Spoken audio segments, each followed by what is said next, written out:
At 2,000 feet, the Helldivers release their 500-pound bombs. They pull out of their dives just above the water and maneuver to avoid the rainbow-colored flak as they make their getaway. Arthur Kropp is a 19-year-old from Michigan. We'd go right down treetop level or as low as we could. Reason for this being anti-aircraft fire would be diminished quickly because you're out of range quicker. The Avenger, redirected toward Issei, is piloted by Ensign Mike Krause. And down below, in the well of the plane, is Radioman Bombardier Arthur Kropp. The Avenger buzzes toward the battleship through a tremendous volume of anti-aircraft fire. Multicolored flak explodes all around the American bomber. Despite the danger, Mike Krause keeps his eye on the battleship, and Arthur Kropp keeps his nose in the radar scope, calling the range to the target. But one of the explosions is a little too close for comfort. We took a hit under our tail. The window right by my head broke out, and Mikey recovered. And I thought, boy, I got hit for sure. I felt something trickling down the back of my neck. I said, uh-oh. Still, the determined crew keeps their focus on the mission. I kept calling the range for him, so we went on down, made our run, and I watched our torpedo hit good. As the Avenger pulls away, Arthur Kropp gets a chance to check his wound. As it turned out, all it was is some bilge water that trickled down, so I was okay. Didn't get hit. It must have been a big shell went under us, whatever it was. And a piece of shrapnel probably busted out the window. That's all I can say. The Avenger's route out of the battle area takes it over the sinking aircraft carrier Zuikaku. The carrier's deck is filled with Japanese sailors. Mike slowed down, almost stall speed, went right over the top of that carrier. And the Japanese were shaking their swords at us and their fists and that. And for whatever reason, I don't know, I just gave them the finger as I went by. The Zuikaku has been responsible for the deaths of many Americans, and U.S. bomber crews in the battle off Cape Engano are ecstatic to finally see it listing, minutes away from disappearing beneath the waves. The original Pearl Harbor Strike Force has now been utterly destroyed, and Pearl Harbor has been avenged. We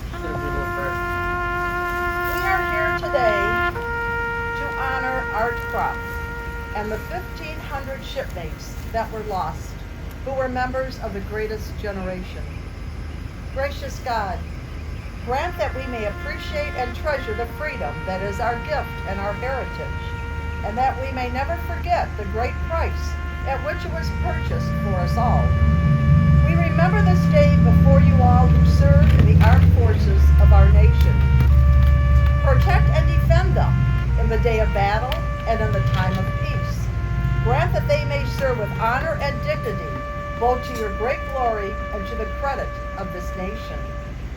We also ask that you will watch over the veterans of this land, inspiring them to serve you and this country in ever new and creative ways. Comfort our ill and wounded comrades who languish in hospitals or homes. Lighten their burdens, relieve their suffering and pain, and restore to them the blessings of health again. We also pray for those who have given their lives in the service of our country. A moment of silence, please. And for those, our fellow veterans who have served this nation both in time of battle and in time of peace. May light perpetual shine upon them. May the good work which you have begun in them be brought to perfection, that this land may prosper and that there may be lasting peace throughout our world. All this we ask you, Almighty Father, in your holy name. Amen. Amen. I just want to give you guys a brief history of why we're here. I got the pleasure of meeting Art in what I would say was not his proudest moment. But that's okay, because that's what we do. We come out to help when people need it. As a sailor myself, it's always nice to bond with another shipmate, especially one who's been through what I consider one of the most dangerous battles of all time. as the VFW commander, it's my job to make sure we take care of all of our brothers and sisters. Whether it's from the World War II era, the Korean era, the Vietnam era, the Desert Storm era, all. So it's my pleasure to do this for you, Art. I know you're not able to make it to the post, so we're going to bring it to you because that's what we do. Thank you. So I'm going to get started. For those of you who are able, please rise. We're going to recite the Pledge of Allegiance. We'll do an invocation, and then we'll go from there. Honor guard. Attack. Hut. And salute. I pledge allegiance to the flag of the United States of America and to the republic for which it stands, one nation, under God, indivisible, with liberty and justice for all. The history of Memorial Day. Memorial Day was originally known as Decoration Day. It was a time set aside to honor the nation's Civil War dead by decorating their graves. It was first observed on May 30th, 1868, to commemorate the sacrifices of Civil War soldiers. During this first celebration of Decoration Day, General James Garfield made a speech at Arlington National Cemetery, after which 5,000 participants helped to decorate the graves of the more than 20,000 Union and Confederate soldiers buried in the cemetery. This 1868 celebration inspired local observances in several towns throughout America. By the late 1800s, many communities across the country had begun to celebrate Decoration Day, and after World War I, observances also began to honor those who had died in all of America's wars. In 1966, the federal government, under the direction of President Lyndon Johnson, declared Waterloo, New York, the official birthplace of Memorial Day. They chose Waterloo because the town had made Memorial Day an annual community-wide event since their first celebration on May 5th, 1866, during which businesses closed and residents decorated the graves of soldiers with flowers and flags. Other towns have claimed to be the birthplace of this celebration, including Bowlesburg, Pennsylvania. In 1971, Congress declared Memorial Day a national holiday to be celebrated the last Monday in May.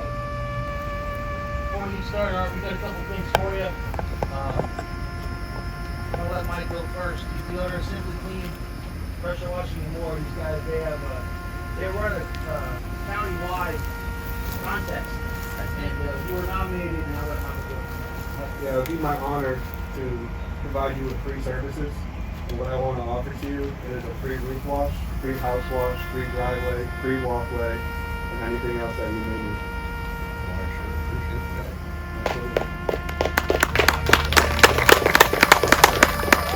You're not allowed to be on a ladder. And we'll clean your gutters too.